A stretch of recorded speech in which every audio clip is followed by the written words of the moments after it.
The massive doors of the Galactic Naval Academy slid open with a hiss, revealing the gleaming corridors that had witnessed countless alien cadets transform into elite warriors. Maya Chen stepped through the threshold, her regulation boots clicking against the polished metal floor. At barely 5 feet tall, she looked almost comically small compared to the towering structures around her, but her dark eyes held a determination that had carried her across 3 star systems to reach this moment.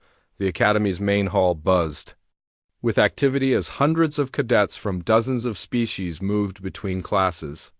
Maya's human features immediately drew attention. Whispered conversations followed her path, punctuated by barely concealed laughter. She had expected this. Humans were still newcomers to the Galactic Federation, having joined only 50 years ago after first contact. Most species viewed them as primitive, weak, and unsuited for military service.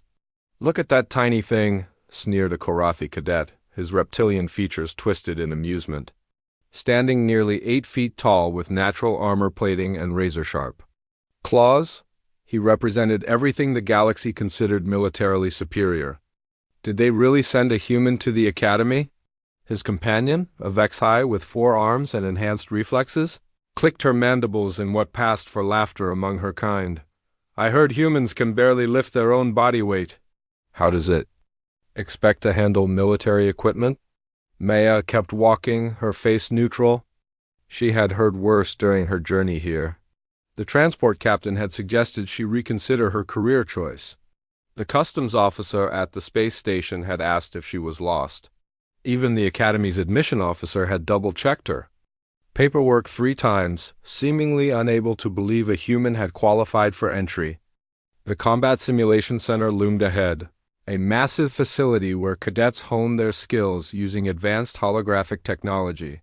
Maya had studied the schematics during her long journey, memorizing every detail of the equipment she would soon face. Today marked the beginning of combat evaluations, a series of tests that would determine each cadet's military specialization and future assignments. Commander Zextar, a battle-scarred Krillian veteran with cybernetic implants covering half his face, stood at the center of the simulation chamber. His 3 eyes scanned the assembled cadets with obvious disdain. "Welcome to your first combat assessment. Today we separate the warriors from the worthless." The chamber erupted in nervous energy as cadets checked their equipment and formed loose groups based on species. Maya found herself standing alone, a small island in a sea of alien warriors who towered over her. The whispers grew louder. "This should be entertaining," muttered a Thrakari pilot, her wings rustling with amusement. "I wonder how long the human will last before she runs crying back to Earth." Commander Zextar activated the first simulation scenario. Urban combat, high-intensity environment.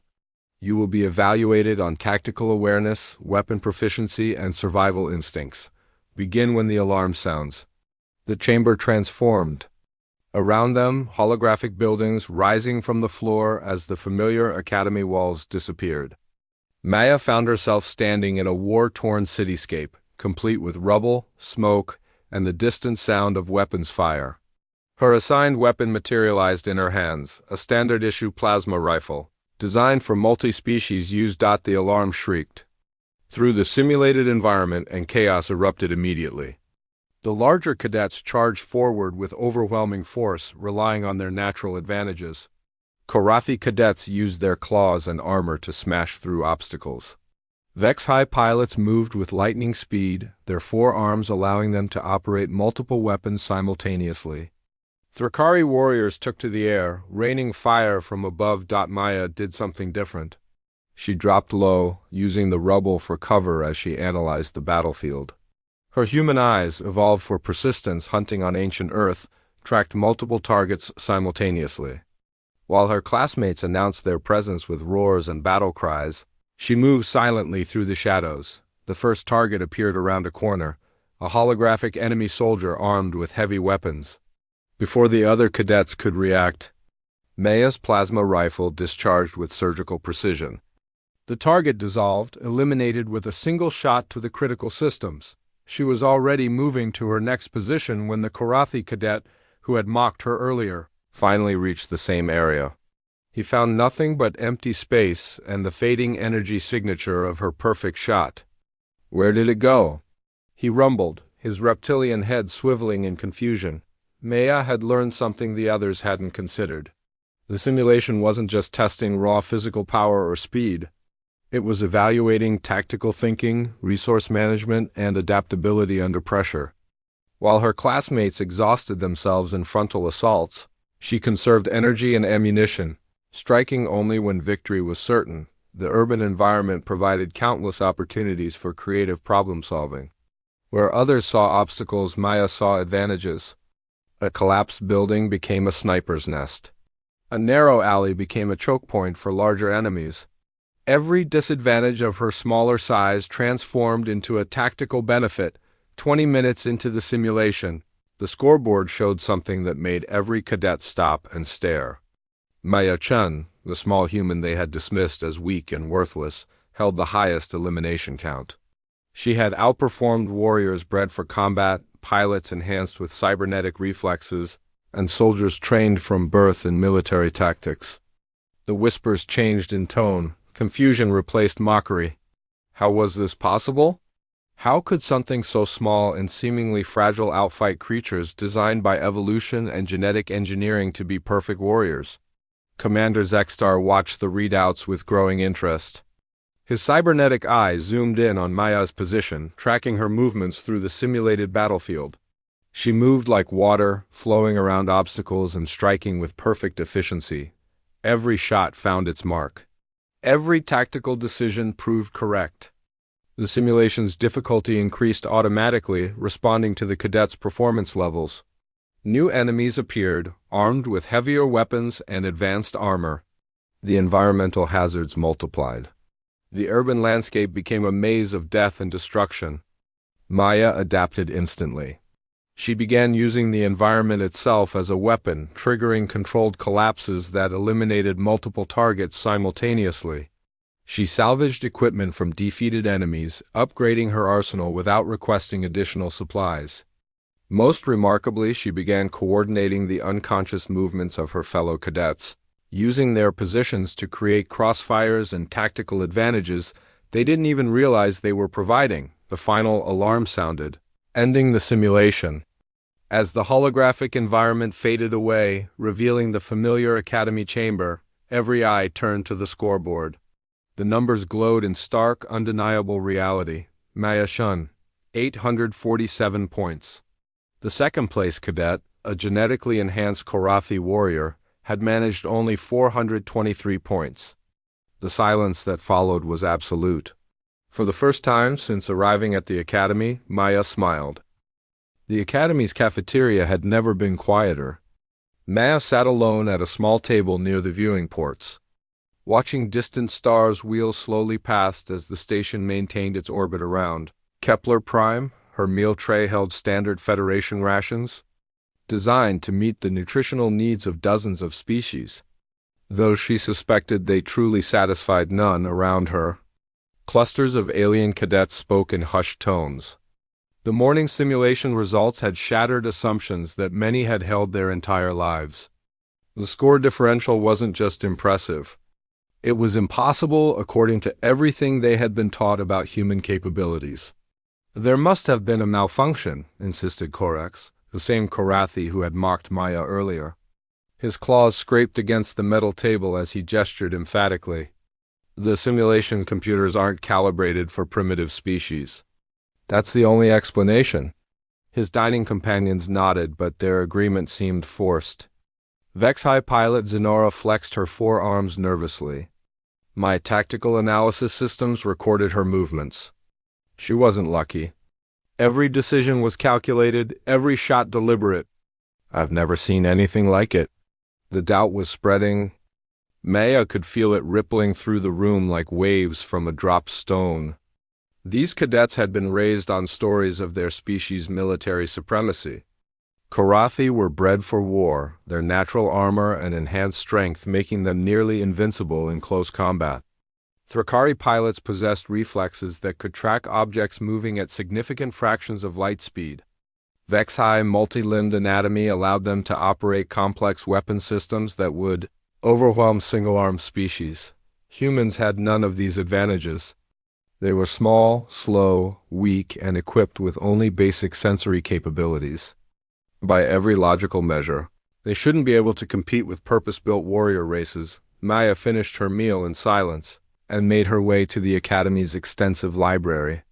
The vast chamber housed the collected military knowledge of 300 civilizations, accessible through neural interface terminals that could download information directly into organic brains. She had spent countless hours here since arriving, studying the combat doctrines and tactical philosophies of every major galactic power, but today, she wasn't researching alien warfare.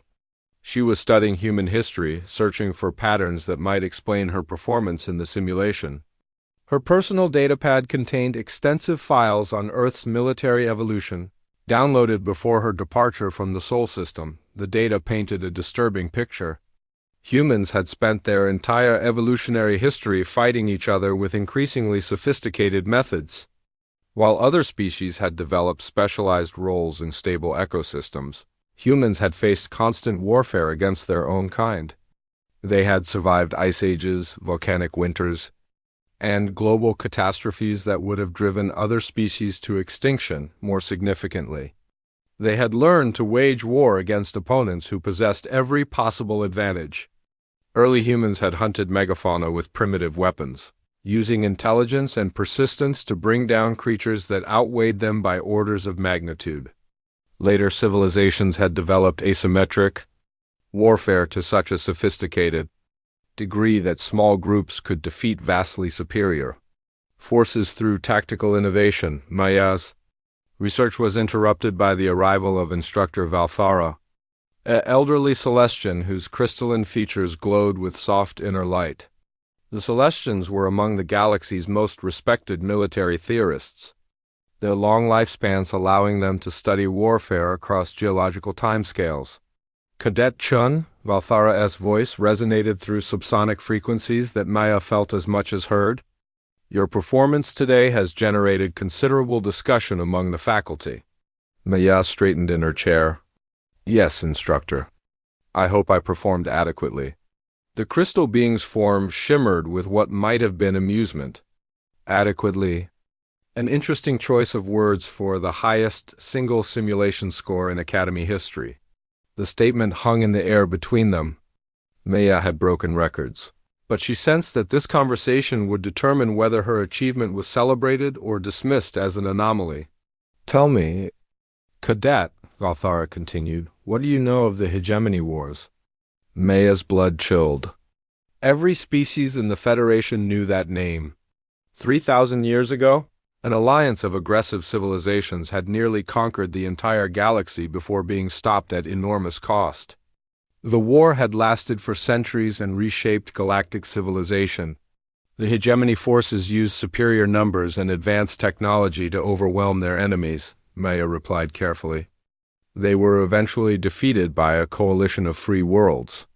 Correct, but incomplete. Valthara's form pulsed with deeper light. The hegemony possessed every advantage: larger populations, better weapons, more advanced ships, superior genetic engineering. By every calculation, they should have achieved total victory within decades.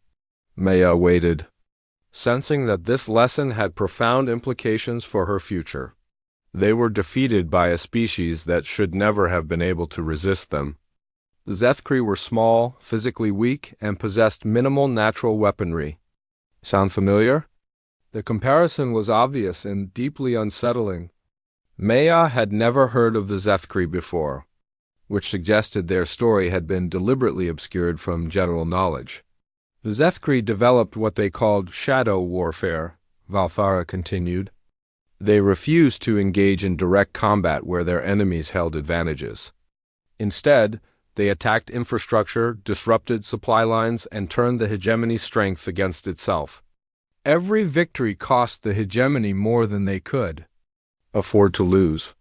Maya began to understand why her simulation performance had attracted attention. Beyond simple academic interest, where are the Zethkri now? She asked, though she suspected she already knew the answer. Extinct, Valthara replied without emotion. After the war, the other coalition species decided they were too dangerous to survive. The same tactical brilliance that saved the galaxy was deemed a threat to galactic stability. The warning was clear. Maya had demonstrated capabilities that reminded the galaxy's powers of their worst nightmare. A species that could defeat superior opponents through intelligence and tactical innovation. "Why are you telling me this?" Maya asked quietly. "Because history rarely repeats itself exactly, but it often rhymes." Valthara's form began to fade as she prepared to depart. "Your species is at a crossroads. Cadet Chen, what you do next may determine whether humans become valued allies or perceived threats." Maya sat alone in the library for hours after the instructor's departure, studying the restricted files that Valthara's authorization had unlocked. The Zethkri historical records painted a terrifying picture of a species that had mastered warfare so completely that they became victims of their own success, but they had made a critical mistake. They had fought alone, trusting no other species and sharing their tactical innovations with no one. When the galaxy turned against them, they had no allies to call upon. Maya closed the files and looked out at the stars visible through the library's viewing ports. Somewhere among those distant lights lay Earth, where billions of humans lived in blissful ignorance of the choice their species would soon face. She would not make the same mistake as the Zethkri.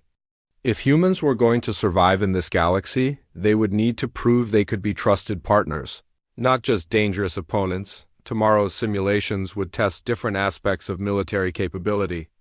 Maya would have to decide how much of humanity's potential to reveal, and how to demonstrate their value without triggering the same fear that had doomed their predecessors. The Academy's advanced simulation chamber hummed with energy as technicians prepared the next phase of combat testing. Word of the previous day's results had spread throughout the station, drawing observers from the senior staff and even representatives from various fleet commands. Maya noticed the viewing gallery above the chamber floor was packed with alien dignitaries. Their alien forms silhouetted against the observation windows. Commander Zextar stood before the assembled cadets, his cybernetic implants glowing more brightly than usual. Behind him, holographic displays showed the day's scenario, a massive space battle simulation that would test fleet coordination, tactical command, and strategic thinking under extreme pressure. Yesterday's individual combat assessment was merely preparation, Zextar announced, his three eyes scanning the nervous cadets. Today, you will command actual fleet formations in simulated combat against historical enemy forces. This test will determine your eligibility for command track positions. Maya felt the weight of dozens of alien gazes upon her. The whispers had continued throughout the night, spreading through every corner of the academy. Some cadets viewed her previous performance with suspicion, convinced that human technology or trickery had somehow influenced the results. Others watched her with newfound curiosity, wondering what other surprises the small human might produce. The simulation began with each cadet assigned command of a small task force, 3 destroyers, 1 cruiser, and a single dreadnought. The enemy forces were based on historical data from the Hegemony Wars with superior numbers and advanced weaponry. Standard Federation doctrine emphasized defensive formations and overwhelming firepower concentration at key points. Maya studied the tactical display as her virtual fleet materialized in space. Around her, the other cadets immediately began implementing conventional strategies. Corex formed a defensive wall with his dreadnought at the center, using his destroyers as screening vessels. Zenora attempted to use her superior reflexes to coordinate rapid strikes against enemy weak points, but Maya saw something different in the tactical situation. The enemy formation was based on hegemony doctrine, which emphasized massive frontal assaults designed to break through defensive lines through sheer force. The historical records she had studied the night before suggested a different approach. Instead of forming defensive positions, Maya scattered her fleet across a wide area. Her destroyers moved to positions that appeared random and uncoordinated. The cruiser took a position that left it isolated and apparently vulnerable. Her dreadnought hung back, seemingly unwilling to engage. "What is the human doing?" demanded a Thrakari observer in the gallery above. She's abandoning all tactical coherence. The enemy forces, controlled by the Academy's most advanced combat AI, responded exactly as Maya had hoped. Recognizing what appeared to be a disorganized and frightened opponent, they concentrated their attack on her isolated cruiser. Committing the bulk of their force to what looked like an easy victory, Maya's trap was sprung with perfect timing. Her scattered destroyers suddenly revealed themselves to be positioned at optimal firing solutions on the enemy's flanks and rear.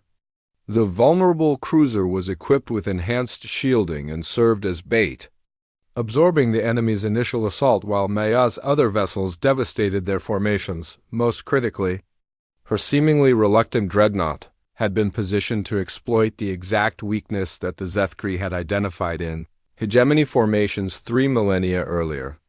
When enemy forces committed to their attack, they left their command vessels exposed to flanking maneuvers that could cripple their coordination. The battle lasted 18 minutes.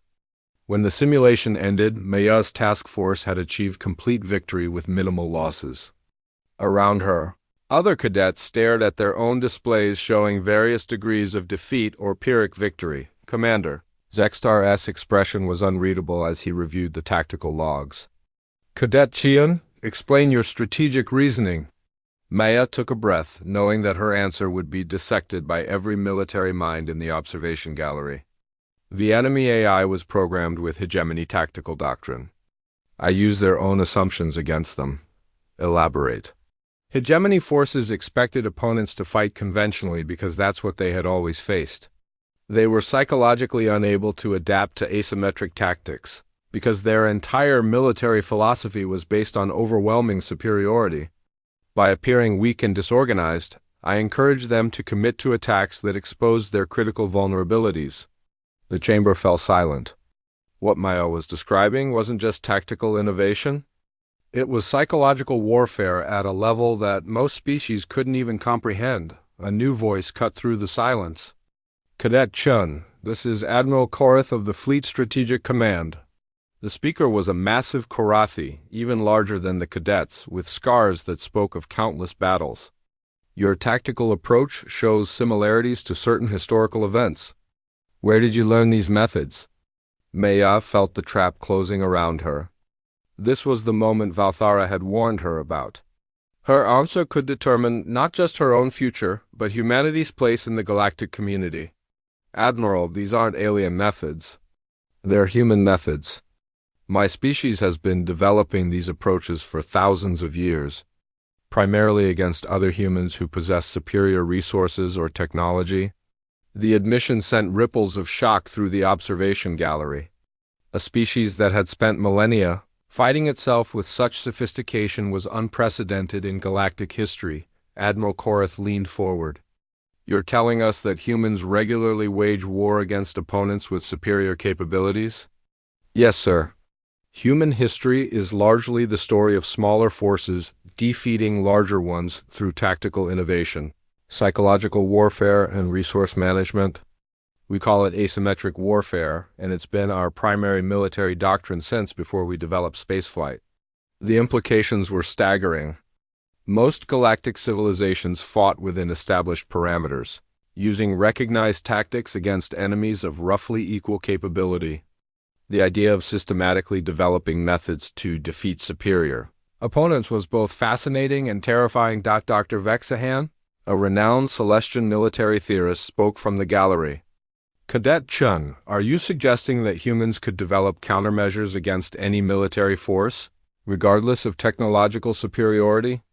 Maya paused, knowing that her next words would echo through fleet headquarters across the galaxy. Dr. Vexahan, human military philosophy assumes that every enemy has weaknesses that can be exploited by intelligent application of available resources. We've never encountered an opponent who couldn't be defeated through proper analysis and tactical adaptation.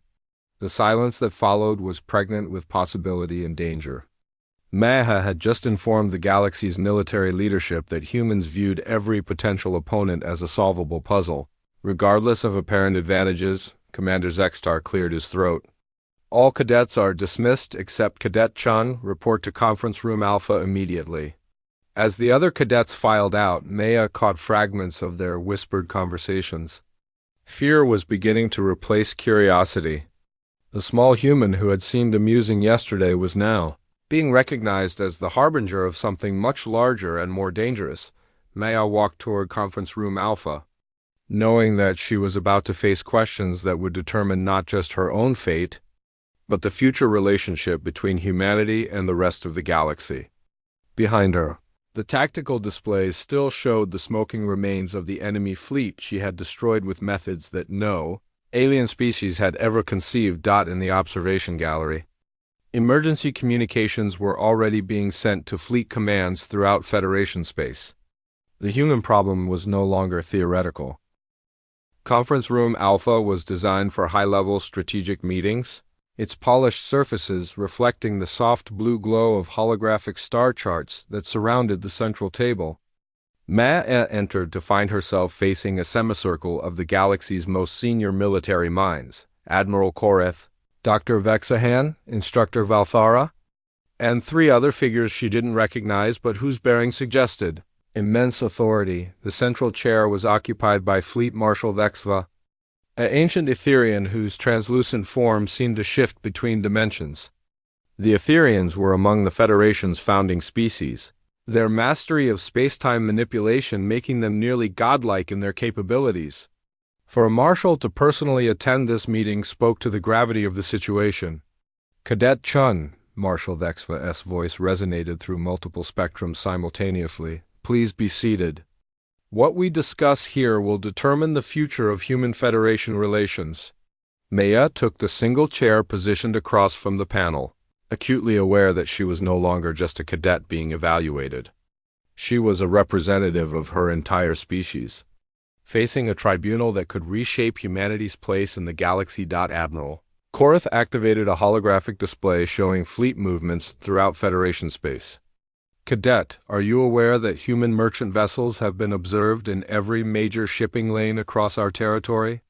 The question seemed innocuous, but Maya sensed underlying tension. Sir, human traders are licensed Federation members. We have every right to conduct commerce. Indeed, Dr. Vexahan interjected, but the pattern is unusual. Human ships travel routes that other species avoid due to pirate activity or hostile aliens. They operate in regions where conventional forces have suffered significant losses. Maya began to understand their concern. Human ships weren't just trading. They were operating successfully in areas where other Federation vessels feared to go.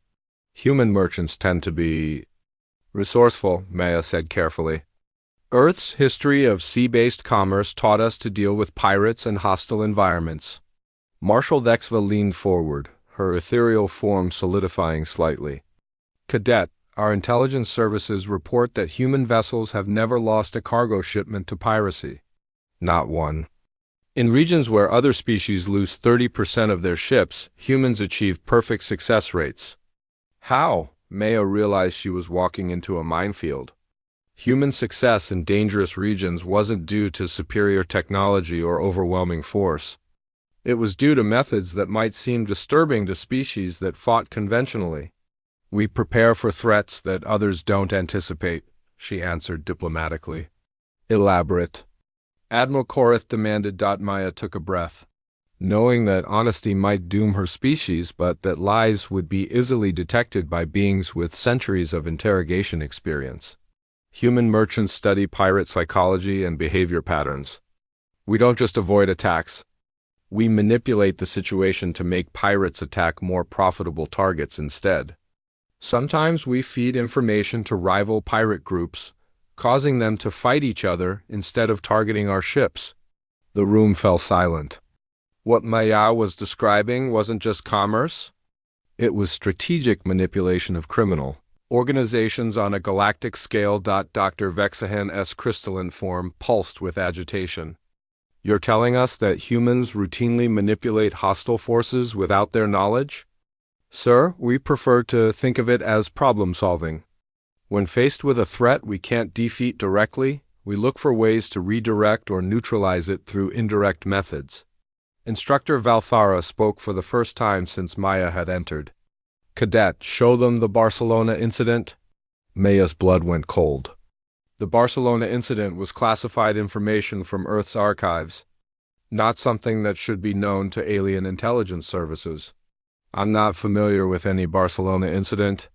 Instructor, Maya lied. Valthara's form shimmered with what might have been disappointment. Very well. Allow me to refresh your memory. She activated a holographic display showing Earth's Mediterranean region. 3 years ago, a terrorist organization seized control of the Barcelona spaceport, threatening to destroy several human colonies unless their demands were met. Maya watched helplessly as the classified events played out in holographic detail. How the Federation had obtained this? Intelligence was a mystery that suggested their surveillance of humanity was far more extensive than anyone had realized. Federation monitors observed the human response with great interest. Valthara continued. No military intervention occurred. No negotiations were conducted. Instead, human intelligence services began feeding carefully crafted misinformation to various criminal groups in the region. The hologram showed the complex web of deception that had followed. Human agents had convinced 3 separate crime syndicates that the terrorists possessed valuable assets that could be easily seized. They had provided detailed intelligence about terrorist positions while making it appear that the information came from rival criminal sources. The result, Valthara concluded, was that the terrorist organization was destroyed by criminals who believed they were conducting a profitable raid. The humans recovered their spaceport without firing a single shot or sacrificing a single life. Marshal Dexva studied Maya with eyes that seemed to peer into parallel dimensions. Cadet Chun, this level of strategic manipulation requires capabilities that we find ... concerning. Maya knew that denying the obvious would be pointless. Marshal, humans have learned that direct conflict should be avoided whenever possible. Our history has taught us that the best victories are those where the enemy defeats themselves. And what happens when humanity's interests conflict with those of the Federation? Admiral Korath asked bluntly. The question hung in the air like a death sentence. Maya realized that this entire meeting was a test to determine whether humans could be trusted as allies or should be treated as potential threats. Admiral, humanity joined the Federation because we believed in the principles of mutual cooperation and peaceful coexistence. We have no desire for conflict with other species. But you would be capable of such conflict, Dr. Vexahan observed. Your methods could be used to manipulate Federation politics, undermine member governments, or destabilize entire regions. Maya felt the weight of her species' future pressing down on her. Every word could tip the balance between acceptance and persecution. Doctor, every species in this room possesses capabilities that could threaten the Federation. Korathi's strength could crush our institutions. Etherian dimensional manipulation could rewrite reality itself. Celestian longevity provides strategic advantages measured in geological time. The question isn't what we could do, but what we choose to do. Marshal Dexva's form shimmered with what might have been approval. An interesting perspective, Cadet, but capabilities shape choices. How do we ensure that human choices remain aligned with Federation interests? Maya saw her opening and took it. By making sure that Federation success and human success are identical. We want the same things you do: peace, prosperity, and protection from external threats. Our methods might be different, but our goals are aligned. Different methods indeed, Admiral Korath muttered. The question is whether those differences make humans valuable allies or dangerous enemies. The panel exchanged glances, conducting some form of silent communication that Maya couldn't decipher. Finally, Marshal Dexva spoke again. Cadet Chen, you will continue your training at the Academy. However, your curriculum will be ... expanded. You will study with our most advanced strategic warfare instructors, and you will teach seminars on human tactical philosophy for our senior officers. Maya felt relief and apprehension in equal measure. She wasn't being expelled, but she was clearly being monitored and evaluated at the highest levels. Thank you, Marshal. I won't disappoint you. See that you don't. Admiral Korath growled. Because if humanity proves to be a threat to galactic stability, this academy will train the officers who stop you. As Maya was dismissed from the conference room, she realized that she had won a temporary victory. Humanity would be given a chance to prove itself as a valuable Federation member. But that chance came with constant scrutiny and the understanding that one mistake could doom her entire species to the same fate as the Zethkri. 3 months had passed since Maya's interrogation, and the Academy had settled into an uneasy rhythm around her presence.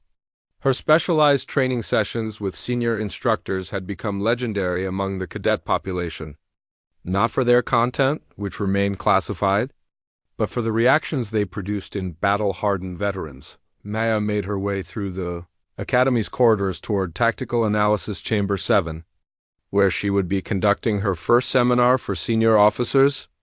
The invitation list read like a directory of Federation military leadership, fleet commanders, strategic analysts, and veteran warriors from across known space. The chamber was packed beyond capacity when she arrived. Officers who normally commanded respect through centuries of experience and countless victories had gathered to hear a human cadet explain warfare to them. The irony wasn't lost on anyone present. Fleet Commander Krixtol, a massive Karathi whose natural armor bore the scars of a dozen major battles, stood as Maya entered. Cadet Chin, we understand you've been developing new tactical frameworks based on human strategic philosophy. We're here to evaluate their potential applications. Maya activated the room's holographic systems, displaying a 3-dimensional star map showing a theoretical conflict scenario. Thank you, Commander. Today we'll examine what humans call victory through misdirection, using a historical Earth conflict as our foundation. The display shifted to show ancient Earth terrain, rolling hills, forests, and a river system. This is the Battle of Canny, fought over 2,000 years ago. A force of 50,000 faced an army of 80,000 with superior equipment and training. Murmurs rippled through the audience. Most Federation conflicts involve forces of roughly equal capability, making such numerical disadvantages nearly insurmountable. The smaller force was led by a human named Hannibal, Maya continued. He achieved complete victory by making his enemies believe they were winning until the moment they realized they had already lost. The tactical display animated, showing troop movements as Maya explained the battle's progression. Hannibal placed his weakest troops in the center, allowing the enemy to push them back while his strongest forces held the flanks. The enemy commander saw what appeared to be a successful breakthrough and committed additional forces to exploit it. Commander Krixtol leaned forward, his combat-trained mind analyzing the developing situation. The center collapse was deliberate? Precisely. As the enemy pushed deeper into what they believed was a rout, Hannibal's flanking forces closed around them like a trap. The enemy found themselves surrounded, their numerical advantage meaningless in the confined space. 50,000 casualties resulted, with minimal losses to Hannibal's forces. The room fell silent as the implications became clear. What they were seeing wasn't just tactical brilliance. It was a fundamental reimagining of how warfare could be conducted. Dr. Yexmore, a Vex-High strategic analyst, spoke up. This requires exceptional discipline from the troops being used as bait. Most species would break under such pressure. Maya nodded. Human psychology is particularly suited to this type of warfare. We're capable of enduring apparent defeat if we understand it serves a larger purpose. This psychological resilience is what allows us to implement strategies that other species might find impossible. She changed the display to show a modern space battle scenario. Now let's apply these principles to contemporary fleet actions. Instead of terrain, we use sensor limitations and communication delays. Instead of infantry formations, we use ship movements and energy signatures. The tactical exercise that followed was unlike anything the Federation officers had ever experienced. Maya demonstrated how a smaller fleet could defeat a larger one by manipulating enemy perceptions, creating false weaknesses that drew opponents into devastating traps. Most disturbing to the observers was how easily the human methods could be applied to any military situation. The psychological principles were universal.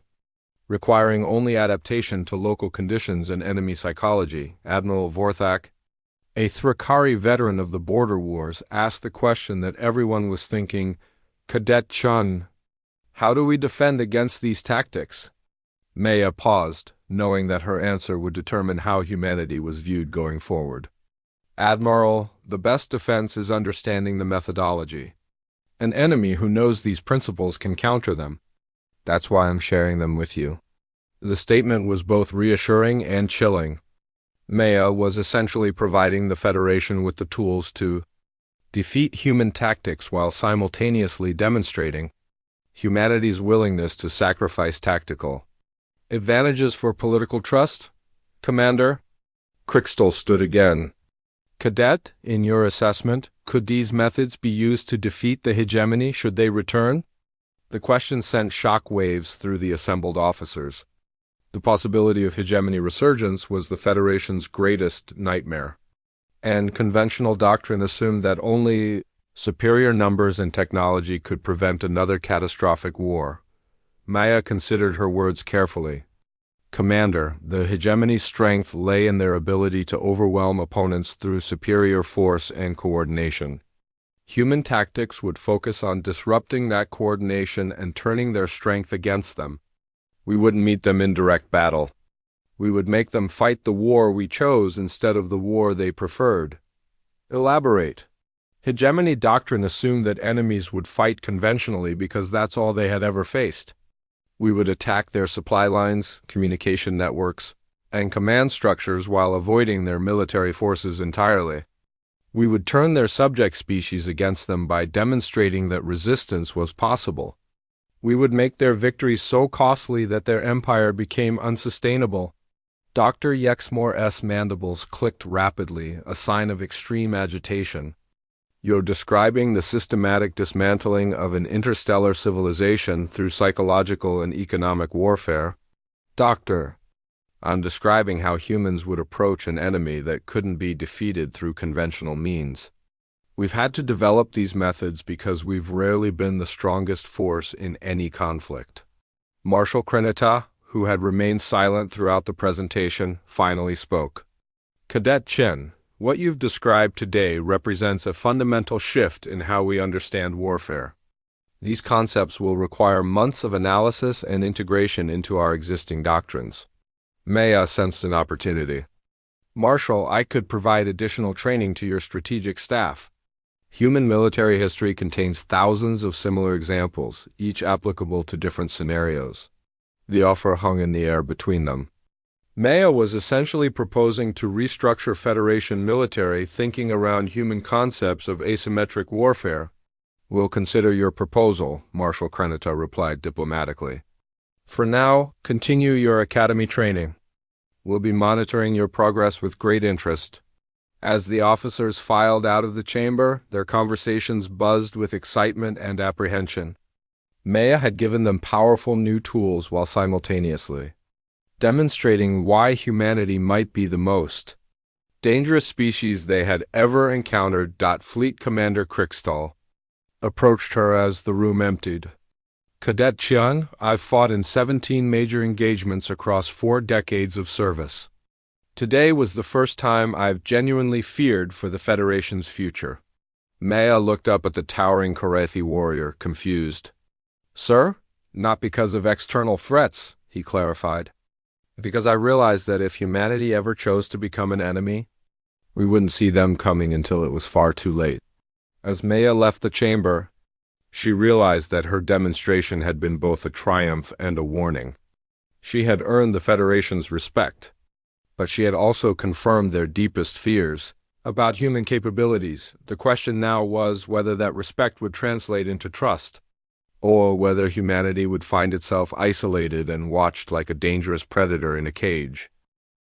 The emergency klaxons shattered the Academy's normal routine at 0347 local time. Maya bolted upright in her dormitory bunk as red warning lights bathed the corridors in an ominous glow. Around her, alien cadets stumbled from their quarters in various states of confusion and alarm. All senior cadets report to battle stations immediately. Commander Zextar's voice echoed through the station's communication system. This is not a drill. Unknown hostile forces have been detected approaching Federation space. Maya's blood ran cold. In the 8 months since her arrival, the Academy had conducted countless training exercises, but never a real emergency deployment. As she raced toward the command center, she caught fragments of panicked conversations in dozen different alien languages. The Academy's primary command center buzzed with activity. As senior staff coordinated with fleet headquarters across the galaxy, Maya arrived to find herself facing a massive holographic display showing the outer edges of Federation territory. Red icons indicated the approaching threat, a fleet of unknown design moving at significant sub-light velocity toward the outer colonies. Marshal Xva materialized in the center of the chamber, her ethereal form crackling with dimensional energy. Cadets, you are witnessing the first confirmed incursion into Federation space by an unknown hostile force in over 2 centuries. Long-range sensors indicate technology levels equivalent to or exceeding our own. The tactical display zoomed in on the approaching fleet. The ships were unlike anything in Federation databases, organic curves blended with crystalline structures, propulsion systems that seemed to bend spacetime itself, and energy signatures that defied conventional analysis. Admiral Korath's gruff voice cut through the tension. Initial contact attempts have been met with weapons fire. 3 border patrol vessels have been destroyed, and the enemy is maintaining course toward the Shepler Industrial Complex. Maya studied the tactical situation with growing alarm. The Kepler complex housed over 50 million civilians and represented one of the Federation's most important manufacturing centers. Its loss would cripple the outer territories and potentially trigger a cascade of economic collapse. Fleet response time? Asked Dr. Vexahan. 18 hours minimum, Admiral Korath replied grimly. The nearest battle group is conducting exercises in the Vega sector. By the time they arrive, the complex will already be under attack. Maya felt the weight of realization settling over her. This wasn't just an emergency. It was a test of everything she had been teaching the Federation about human strategic thinking. The approaching enemy had chosen their timing and target with devastating precision, Commander. Zextar activated additional displays showing the Academy's available resources. The Academy's training fleet consists of 1 heavy cruiser, 4 destroyers, and 8 corvettes. Hardly a force capable of engaging an unknown enemy of this magnitude. Unless, Marshal Xva said, her multidimensional gaze fixed on Maya. We apply unconventional thinking to the situation. All eyes in the command center turned toward the small human cadet. Maya felt the pressure of hundreds of lives depending on her next words. Knowing that failure would doom not just the Kepler complex but humanity's future in the Federation.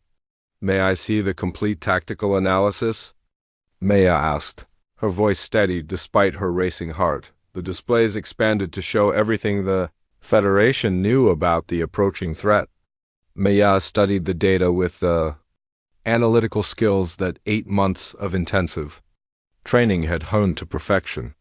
They're making a mistake, she said finally. Admiral Korath's scarred features twisted into a skeptical expression. Explain. Their approach vector is designed for overwhelming force projection against a conventional defense.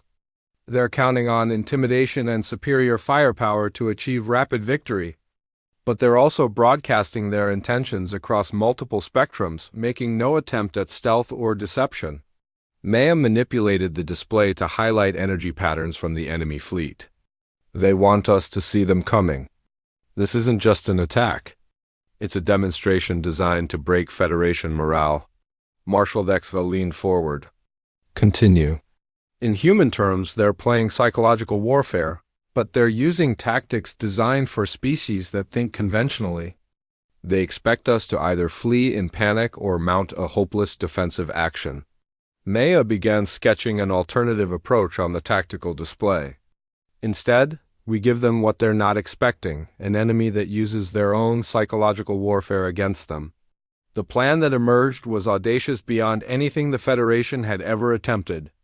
Maya proposed using the Academy's training fleet not to engage the enemy directly, but to create an elaborate deception that would turn the enemy's confidence into a fatal weakness. We'll use the Academy station itself as bait, Maya explained. Long-range communications will broadcast emergency evacuation orders and panic signals. The enemy will see exactly what they expect, a terrified Federation force fleeing from superior opposition. Dr. Vexahan's crystalline form pulsed with agitation. You're proposing to use the Academy as a sacrificial target? No, Doctor. I'm proposing to use it as the center of a trap. While the enemy focuses on what appears to be a prestigious target, our real attack will come from directions they're not monitoring. Maya's plan required precise timing and absolute coordination between forces that had never worked together in actual combat. The training fleet would split into 3 groups, each approaching the enemy from different vectors while maintaining communication silence. The key is psychological misdirection, Maya continued. The enemy expects either resistance or flight. We'll give them apparent flight that draws them into positions where their advantages become disadvantages. Commander Zexstar studied the tactical projections with obvious skepticism. Cadet Chung, this plan requires the enemy to behave exactly as you predict. What if they deviate from your assumptions? Maya met his gaze steadily. Then we adapt. Human warfare is built around the assumption that plans never survive contact with the enemy. We prepare multiple contingencies and maintain the flexibility to implement whichever one the situation requires. The debate that followed was intense and occasionally heated. Senior officers who had spent decades mastering conventional warfare struggled to accept a strategy that deliberately invited attack while appearing to flee in panic. Finally, Marshal Vexva called for silence. Cadet Chun's proposal represents our only realistic chance of protecting the Kepler complex. The alternative is to watch 50 million civilians die while we wait for reinforcements. Admiral Korath's expression was grim as he activated the fleet-wide communication system. All Academy vessels, prepare for immediate deployment under emergency protocols. Cadet Chun will provide tactical coordination. As the command center erupted into controlled chaos, Maya realized that she was about to either validate everything humanity had taught the Federation about warfare, or confirm their worst fears about human unreliability under pressure. The Academy's training fleet launched 20 minutes later, carrying with it the hopes and fears of an entire civilization. Behind them, the Academy station continued broadcasting fake panic signals while its skeleton crew prepared for what might be their final act of service. Ahead lay an enemy of unknown capabilities and intentions, approaching with confidence born of technological superiority and conventional strategic thinking. Maya Chun, human cadet and inadvertent architect of a new form of warfare, prepared to discover whether her species' approach to conflict could save the Federation from its first existential threat in centuries. The real test was about to begin. The Academy's command center fell silent as long-range sensors confirmed the enemy fleet's response to Maya's carefully orchestrated deception.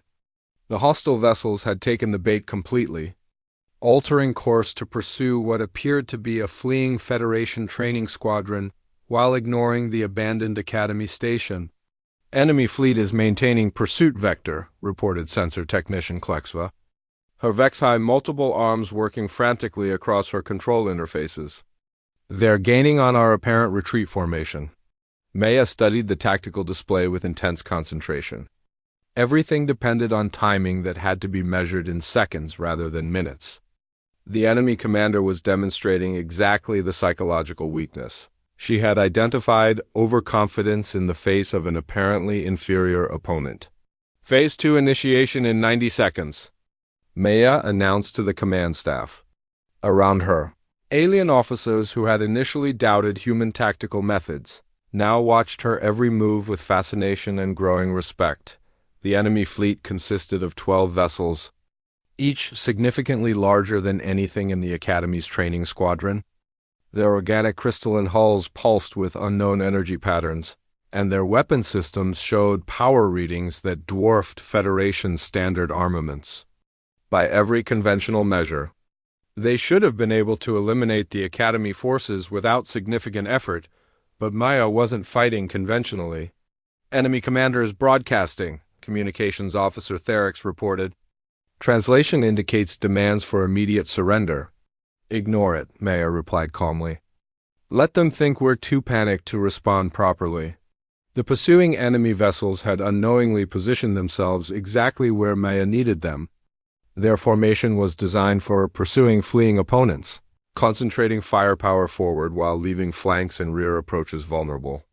More critically, their psychological state had shifted from cautious advance to confident pursuit, reducing their tactical alertness. Initiate Phase 2, Maya commanded across space. The Academy's true battle plan revealed itself. The apparent retreat had been a carefully choreographed performance, designed to draw the enemy into a kill zone that they couldn't escape. While one group of Academy vessels fled conspicuously, two other squadrons had been moving into flanking positions using passive sensor systems and communication silence. The enemy detected the trap in the same moment it was sprung. Sensor alarms screamed across their fleet as Academy vessels materialized from positions that should have been empty, their weapons already locked onto critical target points that Maya had identified through careful analysis of the enemy's formation patterns.